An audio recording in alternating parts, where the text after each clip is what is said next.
Okay, Asia session done. In Asia, I look at gold, Nikkei, and the Asia Forex pairs. Gold, no trade on gold. Is an outside day, faked out previous day high, faked out previous day low, and then closed inside the range. Asia session just traded in this narrow range. Wasn't interested in this, and so no trades on gold. Nikkei, I like this a lot better. Bearish breakout day, broke out below the day breakout level. H8 breakout level was bearish, so I was looking for high of the day sells.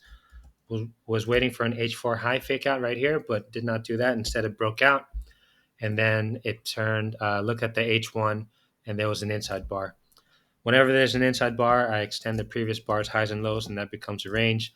Um, Nikkei just stayed inside that range that whole time until just recently popped out, but did not fake out that level. So no trades on the Nikkei. Was looking for shorts, but didn't present itself. So no trades on my core pairs. So I focused on the Forex pairs. Lots of signal days. Basically, I flip through all of them and mark off the signal days, looking for hard time frames pushing in one direction, and then I'm looking for either a breakout day or a fake out day that goes in that same direction. So this red one is a trend continuation signal day. That's when the monthly, weekly, daily breakout levels are all pushing in one direction, and the previous higher time frame peaks, month and week, are also pushing in one direction. So in this case, broke out of previous month low, so it's a breakout month, and we're also trading in a breakout week. So a lot of these JPY pairs, I was looking for high of the day sells. Uh, so once I do all my signal days, I put them all in a couple of charts, and I try to narrow down which ones to look at because I definitely don't want to be looking at all of them. On Forex, I'm looking for a trend retracement setup. That's these are the rules: previous H8 fake out, peak of the day, previous day's peak untriggered, and going in the direction of the day breakout level. JPY, I immediately see that AJ has triggered the previous day low, NJ as well, EJ, GJ, CADJ all triggered the previous day low. So immediately all of these were out. UJ is the only one that did not trigger the previous day low. So UJ was continued to be on my watch list. Then I looked at the other pairs, same deal. Euro Oz triggered previous day high, GBP AUD previous day high, Aussie NZD triggered previous day low. These three were immediately out. So I put my focus on these five. Aussie USD, the H4 level is a bit far. It was unlikely that that would get faked out. I'm looking for H4 high or H8 high fake outs. H4 high fake out would, the whole time it was kind of up here. So I did look at this, but I thought it was unlikely that it would fake that out. So this was out. Aussie CAD looking like it's faking out the H4 high right now, but did not do that the whole entire time. So was not looking at this. And so I did focus on NZDUSD, the H4 high. Let me remove all this stuff first. The H4 high was here. NZDCAD H4 high was here. Euro NZD, the H4 low was right here. So out of all these pairs, out of all the Forex pairs that gave me signal days, there are only four that I could have possibly traded. That's NZD CAD, USD JPY, Euro NZD, and NZD USD. Um, so I traded. First trade that I took was on NZD CAD. NZD CAD is a pullback continuation signal day. Let me just remove all this. That's when the weekly, daily, monthly breakout levels all pushing in one direction, and we have a fake out of the previous day high. So the idea is that this is a pullback, like creating a swing point, and then I'm trading the continuation move. So TP1 is always at previous day low. TP2 is at the low of the structure. So these are good candidates to take possible swing trades, or not really swing trades, but to hold them much longer. Day trades, basically. So this one is pretty straightforward. Came up, faked out the previous H4 high right here, um, and then faked out the H1 high as well. So once this M15 bar faked that out, I was waiting for a closure for price to get below this M15 breakout level.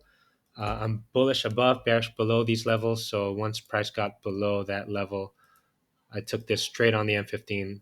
Stop loss high of the day, um, taking it straight down to previous day low as a first target, and then previous week low as my second target.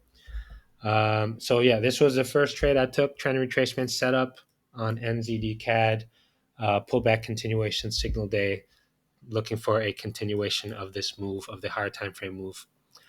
So that was one trade that I took, and then I also took NZDUSD. Uh, Same exact thing, except this is a trend breakout signal day instead. This signal day tells me when when the last daily breakout level got taken out, with a breakout in the opposite direction. So these ones are good candidates to swing trade, because these should be at the start of a swing point. So these ones I'll definitely be holding onto.